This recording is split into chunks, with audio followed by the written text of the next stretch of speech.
Biz bunda 24. yıldan beri yürüyoruz indi. Biz bak bu işler başkardık indi. Şey de tuturduk biz, demli ülen şeyleri. Dokmaş kestik, lentler bir kup kestik.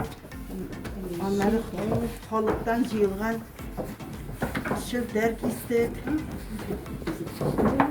Yani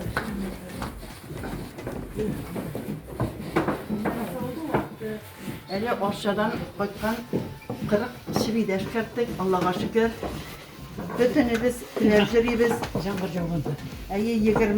20'lep kişiyle bunda 86 yaştan alıp 40 yaşa kadar bütün oğul diyerlik kileyindi. 20-22'de bulabız.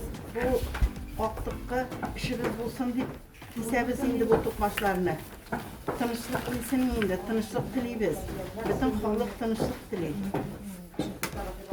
İllerge tanışlık bilse balalar, hasiretleri görgen kişilerge onlarga sabırlık bilsin indi.